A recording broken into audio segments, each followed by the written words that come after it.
अस्सलाम वालेकुम प्यारे दोस्तों, आज के वाक्य में बात करेंगे। शादी की पहली रात दूल्हा पहुंचा कब्र में, जिसे देखकर पूरा गांव हैरान रह गया। ये वाकया पाकिस्तान के शहर कराची में होने वाला एक हैरान कर देने वाला वाकया है। एक नौजवान की शादी हुई और बारात जाने का दिन भी आ गया। कल दूल्हे की बारात जाने वाली है और आज रात में शुक्राने की, नफिल पढ़ने की बजाय, सदका खैरियत करने की बजाय, अल्लाह का शुक्र करने की बजाय कि अल्लाह ताला ने ये खूबसूरत दिन दिखाया, इन सब नेक अमाल की बजाय रात भर डांस पार्टियां की गई, ऐसी आयाशियां की गई, नाच गाने किए गए, शैतान की पैरवी में गुनाहों की महफिल सजाई गई। रात भर ऊधम मचाने के बाद जब सुबह फज्र की आजान हुई तो मस्जिद में जाकर नमाज पढ़ने की बजाय लोग सोने के लिए चले गए। दूल्हा भी जाकर मस्जिद में नमाज पढ़ने की बजाय अपने बिस्तर पर जाकर लेट गया। रात भर थकान की वजह से उसे गहरी नींद आ गई। अब दिन जुम्मे का था। दोपहर के 12 बजे किसी को भेजा कि मेरे लाल को उठा दो, आज जुम्मे का दिन है, जल्दी से उठ जाए और गुस्ल करे, आज उसकी दुल्हन घर आने वाली है। दूल्हे को जगाने के लिए एक अजीज पहुंचता है, उसको आवाज देता है, लेकिन दूल्हे मियाँ जवाब नहीं दे रहे हैं। वो अजीज आवाज देता है, वो कहता है कि इतनी भी क्या थकान है, आंखें नहीं खुल रही हैं। मगर जब दूल्हे को हिलाकर देखा तो यह हमेशा के लिए सो गया। उस दूल्हे का इंतकाल हो चुका था। पूरे घर में कोहराम मच गया। शादी का घर मातम में बदल गया। जहां धूमधाम से शहनाइयां बज रही थीं, वहां पर चीख हो पुकार मचने लगी। जहां हंसी के फव्वारे चल रहे थे, वहां आंसुओं की धारा बहने लगी। कुछ ही देर के बाद जिसके सर पर सेहरा सजाकर उसको कार पर सवार किया जाना था, जिसको घोड़ी पर सवार होना था, उसको जनाजे की चारपाई पर सवार किया गया।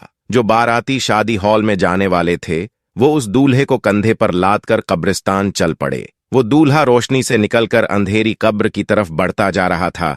अब उसको फूलों की कुर्सी पर बैठने की बजाय उसको मकोड़ों की कब्र में रखा जाएगा। अल्लाहू अकबर।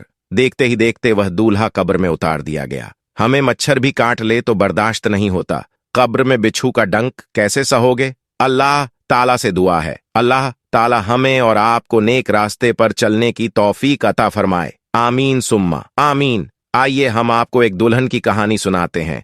हम आपको एक ऐसा वाकया सुनाएंगे जिसको सुनकर आपके रोंगटे खड़े हो जाएंगे। दोस्तों, आप अपने आंसू नहीं रोक पाएंगे। जी हां दोस्तों, यह वाक्य एक दुल्हन का है जो अपनी बारात वाले दिन दुल्हन बनी और अचानक कब्र में पहुंच गई। दोस्तों, निकाह हर किसी के लिए यादगार दिन होता है। दोस्तों, एक गांव में एक लड़की थी जो किसी हाल में नमाज नहीं छोड़ा करती थी। उसके लिए सबसे पहले अल्लाह थे। वह खाना पीना छोड़ सकती थी, लेकिन अल्लाह को याद करना, उनका सजदा करना कभी नहीं भूलती। और शायद यही वजह थी जिसकी वजह से उसके ऊपर अल्लाह ताला का नुज़ूल हो रहा था। और दूसरी तरफ उसकी आंख रतन सब्र रही थी। जब वह लड़की जवान हो गई तो उसके माँ बाप ने उसका रिश्ता तय किया। फिर उसकी शादी तय हो गई। देखते ही देखते आखिरकार वो दिन आ ही गया जब उसको विदाई लेनी थी और आखिरकार उसकी बारात आने वाली थी और वह दुल्हन बनकर अपने कमरे में बैठी थी। लेकिन तभी अचानक नमाज का वक्त हो गया। और दोस्तों, हम सभी जानते हैं नमाज हर हाल में फर्ज है। नमाज किसी हाल में माफ नहीं है। हर हाल में हमको नमाज अदा करनी ही पड़ेगी। नमाज हर मुसलमान मर्द और औरत पर फर्ज है। नमाज मोमिन की मेराज है और कयामत में जो सबसे पहला सवाल किया जाएगा वह नमाज के बारे में ही किया जाएगा। तो दोस्तों, ये जो लड़की थी वह बहुत ही परहेजगार थी। यह हर वक्त अल्लाह तबारक व ताला की हम्दो सना में लगी रहती। लेकिन उस दिन बड़ा ही अजीबोगरीब मामला पेश हुआ। वह जो लड़की थी तैयार बैठी थी और उस वक्त वह मेकअप में बैठी थी, यानी पूरी दुल्हन की तरह तैयार हो चुकी थी। और जैसे ही नमाज का वक्त हुआ, यह लड़की फौरन अपने अम्मी के पास गई और कहने लगी, अम्मी नमाज का वक्त हो गया है, मैं नमाज अदा करने जा रही हूँ।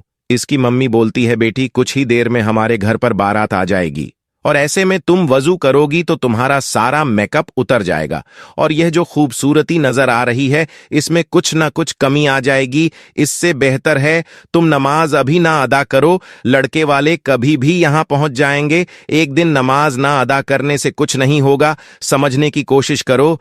लेकिन प्यारे दोस्तों, वह इतने में यह लड़की कहने लगी, मुझे लोगों की कोई परवाह नहीं, मुझे बारातियों की कोई परवाह नहीं, मुझे तो अल्लाह ताला को मुंह दिखाना है। है और मेरा मकसद सिर्फ और सिर्फ अल्लाह ताला को राजी करना है, क्योंकि नमाज तो हर हाल में फर्ज है, चाहे मैं दुल्हन बनूं या ना बनूं। कहीं ऐसा ना हो जाए मेकअप खराब करने से बचने के लिए मैं नमाज से दूर हो जाऊं और अल्लाह ताला की नाराजगी ले लूं। इससे बेहतर यह है कि मैं नमाज की अदायगी कर लूं। लड़की की ये बात सुनने के बाद उसकी मां बहुत गुस्सा हुई और बोली, ऐसा ना करो, हमारी बदनामी होगी। जब तुम्हें थोड़ी देर में वह बुलाया जाएगा तो हम क्या मुंह दिखाएंगे उन्हें। लेकिन दोस्तों, वह जो लड़की थी किसी हद तक राजी ना हुई और कहने लगी, मां, अल्लाह ताला को मुंह दिखाना है, अल्लाह को राजी करना है, ना कि उन बारातियों को मुंह दिखाना है। इसलिए मैं हर हाल में अल्लाह ताला की हम्दो सना करूंगी और नमाज अदा करने जाऊंगी। प्यारे दोस्तों, आपको बता दें, इधर जो मां थी उसके आंखों में आंसू आ गए और वह रोती हुई कमरे से बाहर निकल गई। उसकी अम्मी इसके बाद उससे कुछ कह न सकी। दूसरी तरफ वह जो अल्लाह वाली थी उसके दिल में ईमान की रोशनी जगमगा रही थी। वह लड़की वजू करने के लिए गुसूल खाने पहुंच गई और उसने वजू किया। और प्यारे दोस्तों, हम सभी जानते हैं कि दुल्हन को सजने संवरने में काफी वक्त लगता है, लेकिन उस लड़की ने इस बात की परवाह नहीं की कि दुनिया मेरे बारे में क्या सोचेगी। उसने इस बात की परवाह की कि अल्लाह ताला मेरे बारे में क्या सोचेगा, कहीं अल्लाह ताला मुझसे नाराज ना हो जाए। इसीलिए वह वजू बनाने के लिए तैयार हो गई और इसमें इधर वजू बनाया और नमाज की अदायगी शुरू कर दी। प्यारे दोस्तों, आपको बता दूं, उसने अभी नमाज पढ़ना शुरू ही किया था। जैसे ही यह लड़की सजदे में गई वैसे फौरन इसकी रूह कब्ज कर ली गई। यानी कि अल्लाह ताला ने इस लड़की को इतनी प्यारी मौत से नवाजा। प्यारे दोस्तों, जरा सोचिए, अल्लाह ताला को हमारी छोटी सी भी अदा पसंद आ गई तो हमारा बेड़ा पार हो जाएगा। दोस्तों, जब मौत आनी होती है तब मौत आकर रहती है, ना ही एक लम्हा ज्यादा लगेगा और ना ही एक लम्हा कम मिलेगा। दोस्तों, आप सोचिए कि दुल्हन ने बारातियों की परवाह ना की और अल्लाह ताला की रजा के लिए सजदे में सर झुका दिया। अल्लाह ताला को उसकी यह अदा इतनी पसंद आई कि अल्लाह ताला ने उसे अपने पास बुला लिया। प्यारे दोस्तों, जैसे ही बारात घर को आए तो लड़की के माँ बाप लड़की के कमरे में गए, लेकिन जैसे ही दाखिल होते हैं क्या देखते हैं कि हमारी लड़की अल्लाह ताला की रजा के लिए सजदे में इंतकाल कर गई। अल्लाहू अकबर। प्यारे दोस्तों, अल्लाह ताला से दुआ है कि अल्लाह ताला हमें भी ऐसी मौत नसीब फरमाए। दोस्तों, सोचिए जरा, अगर वह लड़की अपने माँ की बात मान लेती तो क्या होता। वैसे भी मौत तो आनी ही थी, मगर मेकअप की हालत में मरती तो अल्लाह ताला की नाराजगी के साथ जाती। लेकिन दोस्तों, अल्लाह ताला को कुछ और ही मंजूर था। अल्लाह ताला अपनी बंदी को सजदे की हालत में उठाना चाहता था। प्यारी दोस्तों, जब अल्लाह ताला किसी बंदे से राजी हो जाता है तो उसकी अदा को इस कदर पसंद करता है कि दुनिया वालों के सामने भी जाहिर करता है कि मैं इस बंदे से राजी हो चुका हूं। यह अल्लाह ताला का उस लड़की पर बहुत बड़ा करम था। प्यारे, उसके बाद उस लड़की को उसी शादी के जोड़े में दफन कर दिया गया। तो प्यारे दोस्तों, आज के लिए बस इतना ही। वाकया पसंद आया हो तो वीडियो को लाइक करें, अपने दोस्तों के साथ ज्यादा से ज्यादा शेयर करें और अगर आप हमारे चैनल पर नए हैं तो चैनल को भी जल्दी से जाकर सब्सक्राइब कर दें। इंशाअल्लाह जल्द मुलाकात होगी ऐसे ही नए वाक्य के साथ। तब तक के लिए खुदा हाफिज।